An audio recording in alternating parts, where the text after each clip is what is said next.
Hey everybody, welcome to the Collecting the King show. I'm your host, Robert Alaniz, and this is episode 39. On this show, I'm going to be talking about the RCA Best Buy series. Now, I know when you're all shopping around looking for records at record stores, every once in a while you come across a record that has a Best Buy sticker on the cover or on the shrink wrap. I thought it might be interesting to explore the RCA Best Buy series. Are they just like worthless, discounted records, or is there anything about them that would make them collectible or maybe even valuable in some way? I actually found very, very little information online about the Best Buy series. So a lot of what I'm going to be talking about in this show is basically going to be things that I learned from my experience, as well as a lot of speculation, because there's really nothing else I can go on. So let's get started. All right, so here's what we do know about the Best Buy series. The RCA Best Buy series, or BBS as I'll call it, started in the late 70s. Many of Elvis's earliest and biggest selling LP catalog titles eventually became a part of the BBS at a reduced price. The first albums to be sold this way had the BBS hype sticker attached directly to the shrink wrap. RCA later started printing the BBS logo directly on the LP covers in 1980. The logo itself had different variations of size and color, although it was mostly red. Elvis's late 80s album titles with BBS printed on the cover had the smallest production run of all of his catalog variations due to the rising demand for CDs. Actually, those 80s albums, the covers were of much lesser quality than the earlier ones from the 60s and 70s. There were also albums with the Best Buy series printed on the cover on albums overseas as well, in other countries, especially in Canada. This one here is from Canada, and this is a good example of the Best Buy series sticker. Actually, it's not a sticker, it's actually printed right on the cover. Canada wasn't the only country. They were also in Spain and France and England, as far as I know. But it wasn't just limited to the United States. Also, there's a lot of debate about the quality of the vinyl pressing itself. And there still is debate about it to this day. Some people feel like the recordings are not as good as the original pressings. They're not, the sound's not as rich and doesn't sound as good. Whatever the case might be, there's still debate back and forth about that. Some people I read on the internet said that the sound quality was actually okay. In some cases, even better, because Elvis was not the only artist that was a part of the Best Buy series. Any RCA artist, of course, was a part of that series because it was exclusive to RCA, including artists like Lou Reed. Just about anybody that was on RCA had records that were released through the Best Buy series. Some people were saying that the Best Buy series ones were weaker, they weren't as rich sounding, whereas others were saying that the sound quality was even better, especially with the Lou Reed albums for some reason, from what I read. So there always has been an issue regarding the quality of the vinyl itself. Now, I didn't take any time to listen to my Best Buy records and compare them to the originals, so I really don't have any thoughts on that myself. But it is interesting, like being that they were bargain records, were they actually pressed differently than the originals? I don't know. What exactly prompted RCA to come up with the Best Buy series? So, was it due to the low sales at the time, or was it to replace the Camden albums after they were sold to Pickwick? Because the Camden albums were a bargain-priced album, and that's what they started out as. And we're talking about Almost in Love, Let's Be Friends, Come On Everybody, those Camden albums, they were priced lower than the regular albums for a reason. And maybe RCA just decided, well, now that we don't have a low-priced album series anymore, let's create the Best Buy series, and let's issue these albums, reissue these albums with the Best Buy sticker, and they kind of would replace the low-budget pricing of the Camden albums. Maybe that's the reason why.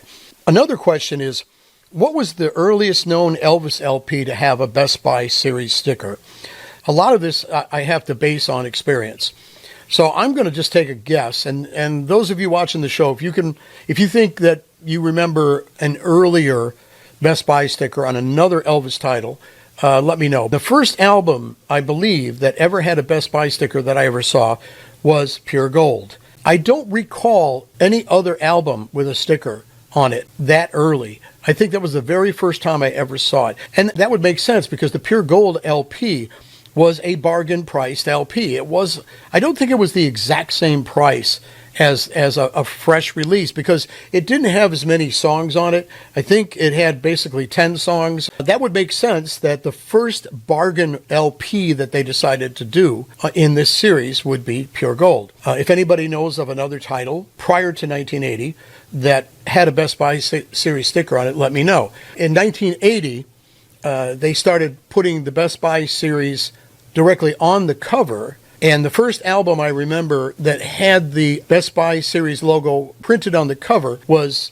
GI Blues. And you can see the logo up in the upper right-hand corner. I'm sure that other titles like Blue Hawaii also had the Best Buy printed on the cover. Here we are talking about the logo being printed on the cover and then some of them having stickers. Well, how about a copy of an album where they did both? I mean, how unusual is that, you know? Best Buy series right here, printed on the cover, and they even put a sticker on there.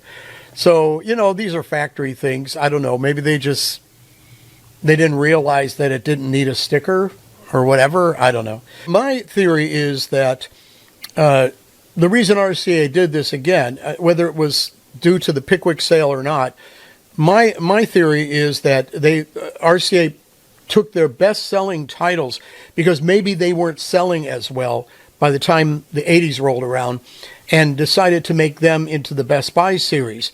And instead of doing the stickers, they just printed them on the cover because they knew that down the road, these were always going to be discounted because they were his best-selling titles. I think they continued with the stickers. As a matter of fact, I know they did because into the 80s, the stickers were still put on different odds and ends of albums, especially if it was the second pressing of an album. A good example of that would be the series that came out on colored vinyl. And I'm talking about A Valentine Gift for You, Always on My Mind, Reconsider Baby. When those first came out, they were on colored vinyl. But I think the second pressings that were on black vinyl had a Best Buy series sticker attached to them. And that's one way you could always tell that it was the black vinyl. So the stickers are still being used into the 80s. This is Always on My Mind. And the sticker here, it states that it is purple vinyl. And the thing about it is, you'll see it has a Best Buy sticker. Now, what's unusual about this is it says it's on purple vinyl, but, and yeah, it is. It's on purple vinyl, right? But it has a Best Buy series sticker. So that's kind of weird. Most of the Best Buy series without the sticker that says it's colored vinyl are black. All right. But as you can see, they decided at one point to put the sticker on the colored vinyls as well. There are some titles with the BBS printed on the cover that aren't that easy to find. And you can tell me if you've seen them. But a few titles, for example, one of them would be That's the Way It Is. Now, I don't have a copy of this, but I remember a long time ago seeing Best Buy series actually printed on the cover. But boy, I think I only saw it maybe once or twice in all the years I've been doing this. So there has to be some of them that are uncommon or not easy to come by. But I know some of those 70s albums, when they got into the 80s, they started putting the Best Buy series on the cover. Although a lot of them still had the stickers too. But I would say that if you could find any of the unusual titles like That's the Way It Is that has it directly printed on the cover, those are definitely rare. And whether or not they're worth money, I don't know, but they were certainly be worth more than the typical Best Buy series that's printed on the cover. But there are some of them out there that are rarer than others. And then I would think the rarest Best Buy series covers, the rarest of those, would be the ones that came out in the late 80s. And I'm talking 89, 88, somewhere in there, 88 to 90, when RCA was shifting to CDs, just like every other record company, they stopped pressing vinyl, and vinyl got less and less and less. So even though they were still pressing some records, they were still pressing some of Elvis's bigger titles.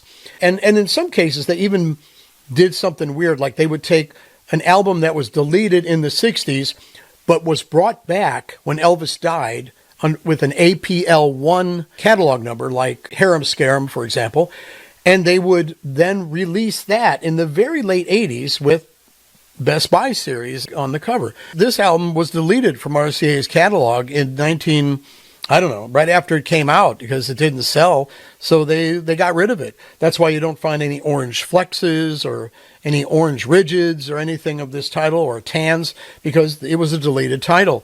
Of course, when Elvis died, that changed, and they re-released all of his catalog, almost everything except for Frankie and Johnny. This is an example of, in the late 80s, for some reason, this became a Best Buy series.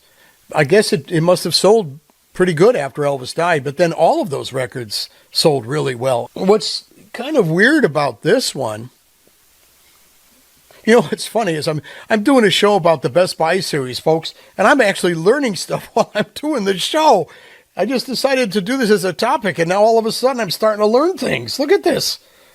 I thought that I was just about to say, well, the way you could tell about the Best Buy series being printed on the cover of a Harem Scarum was the UPC code.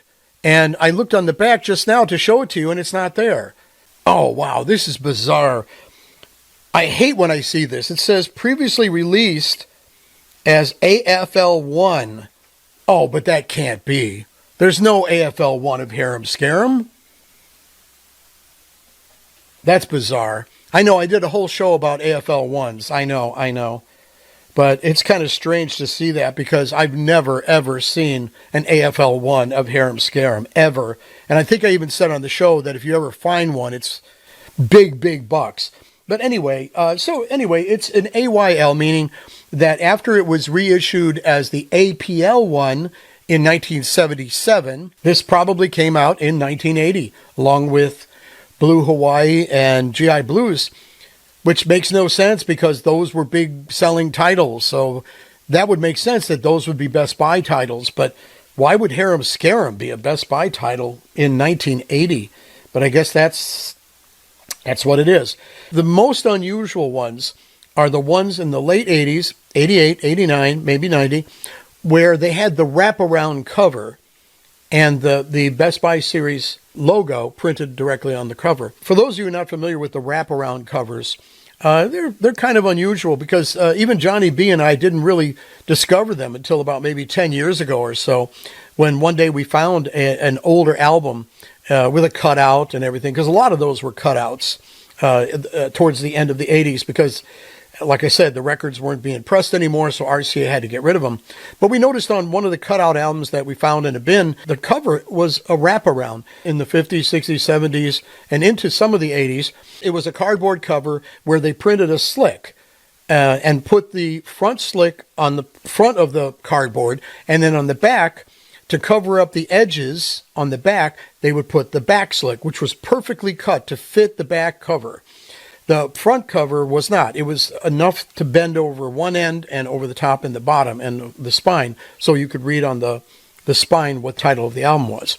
So towards the very end in the 80s, RCA started doing a wraparound cover, meaning that it was all printed on the cover itself. There was no separate slick. And the covers were of lesser quality. They were thinner and they were glossy. The Best Buy series, the final ones, were on those covers, especially of the reissues. So I would say, from a collecting standpoint, those are kind of cool. I don't think anything is really super valuable when it comes to the Best Buy series, although I will talk about the ones I do think are valuable in a minute.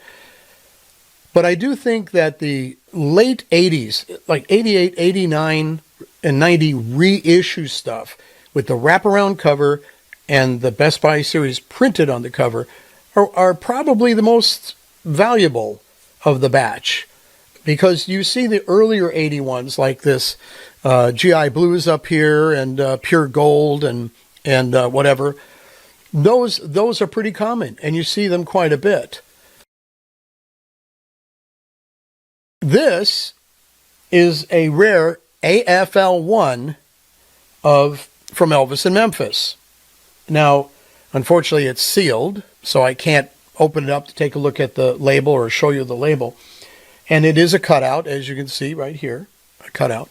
But it has the Best Buy series sticker on it, which means this probably never had the Best Buy series logo printed on the cover. And I don't remember ever seeing one. But what's interesting about this is it's an AFL1. And according to Presley-Anna and all the research and everything that I know, the AFL1s came out in 1977. So why would this be an AFL1 with a Best Buy series sticker?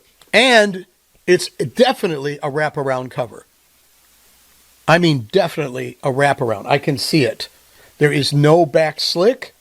It is a wraparound cover. And as I said before, the covers, they just wrap around from the front to the back and they glue them here.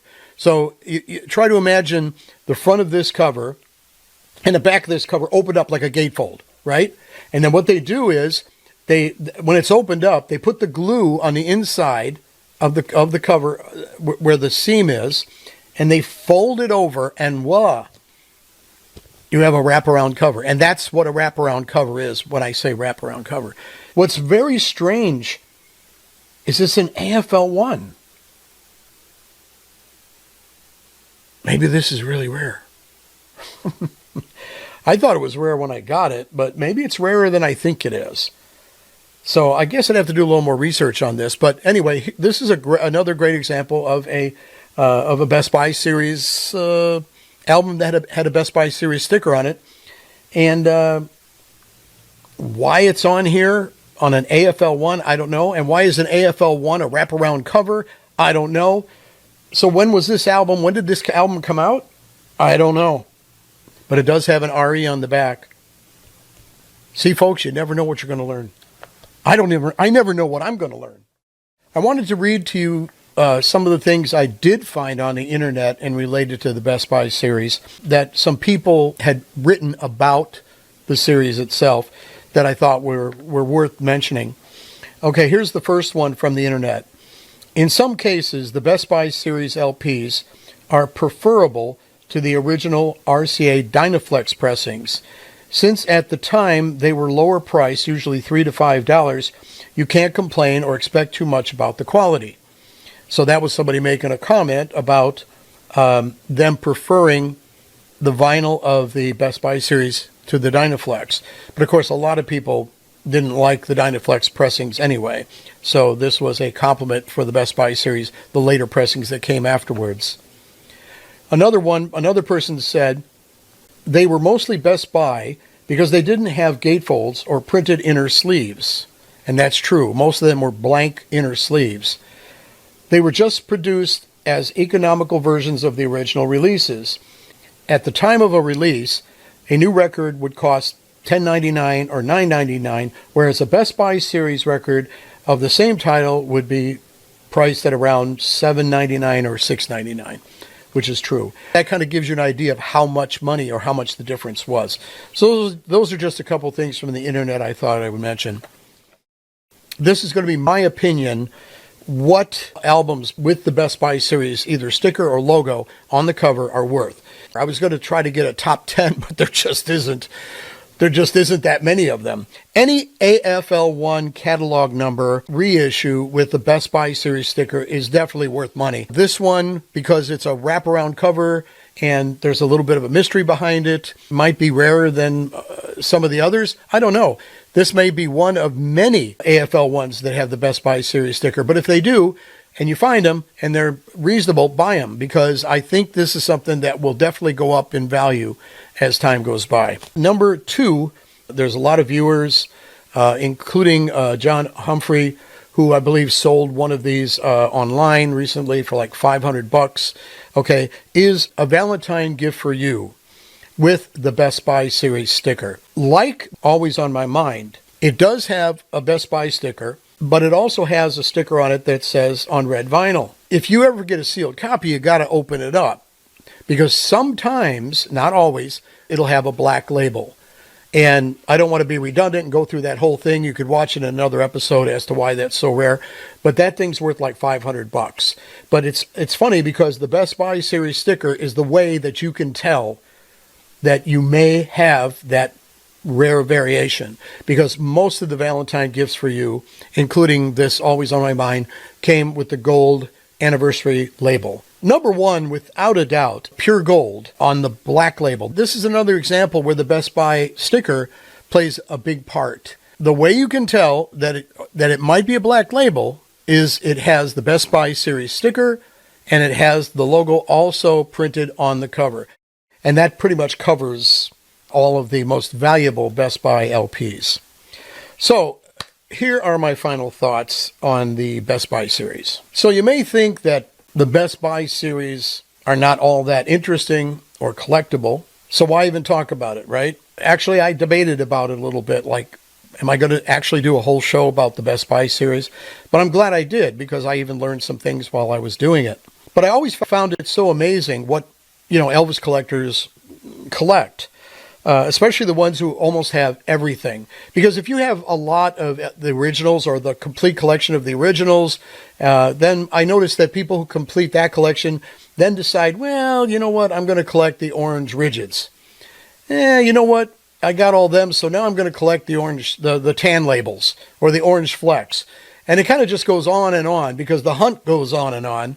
So I figured, well, down the road, who knows? Maybe people are going to want to collect the Best Buy series.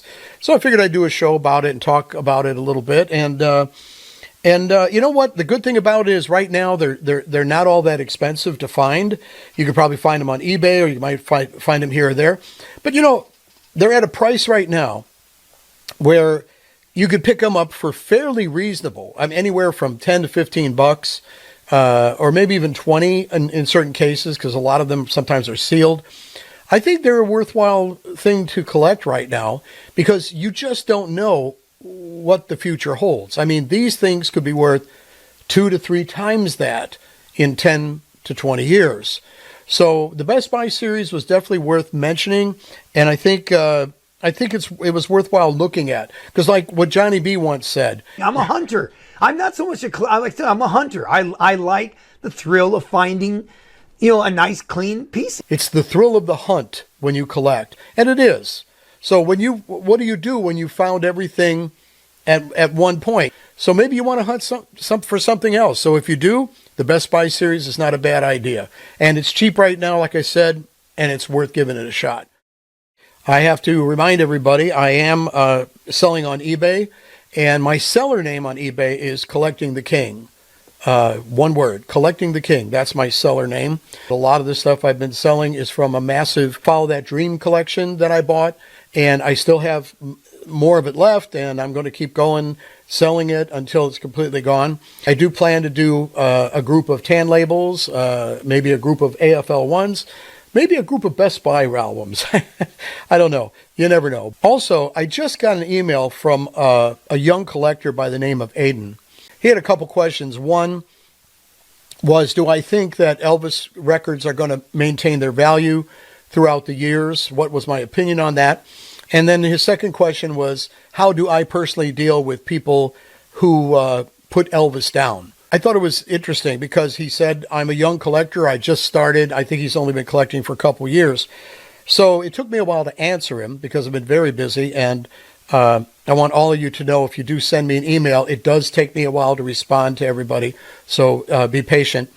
But I did respond to him. And I said that, with today's social media and the way things are, I mean, a lot of people get on the internet, and I don't know what it is, but, they get into these hate groups. And people just join in. And if they don't know something about somebody or something, or they heard something, about people, then they just join the group and they hate the person, or they hate it, So I told him, I said, if you like Elvis, you like Elvis, and don't worry about it. I mean, it never bothered me. Even the stuff that I hear on social media now doesn't bother me. I don't pay any attention to it. And then I said, as far as collecting, I said, Elvis is never going to go away. Elvis is an icon, And I think those of you who watch this show and collect Elvis, you know that. I mean, who knew 20 years ago that they would still be pressing Elvis Presley vinyl that sell over $100 to $200 or $300 a piece? And I'm talking about the FTD releases. Elvis isn't going anywhere. You know, it could be worse. You could be a Partridge Family collector, or a Barry Manilow collector for that matter. So I was very glad to get that email. And I think it was great because one of the reasons I did this show was for younger people, for younger collectors. I know I've got a lot of people watching the show who are my age, and I appreciate all of you. And I get into some great conversations with you about that. And I think that's great because I learned from you, you learned from me, because you never stop learning. Even though I've been doing this for 40 years, or almost 40 years, I never stop learning, as you could tell from today's show. I'm still learning. But it's great when young people start to collect Elvis, get interested in Elvis. A lot, I think, has to do with the movie. Thank God for Baz Luhrmann and that film, because that sparked a whole new interest to whole new generations. Collecting the King is going to go on and on and on for generations to come. So, Aiden, thank you very much for that email, and I appreciate it. If you like the show, hit the like button.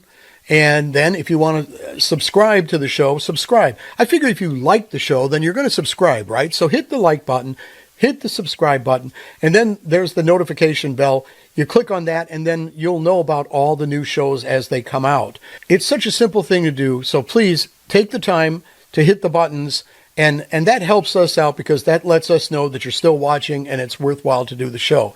Without that, I don't know if we would continue to do it. I'm very happy with the subscribers right now. I always could use more, but that's just the way it goes. All right, everybody, thanks for joining and watching the show. Appreciate you guys all. Hope you're having a good time. I hope everything's going good for you this year. I know it's going good for me. And keep collecting the King, and I'm out of here.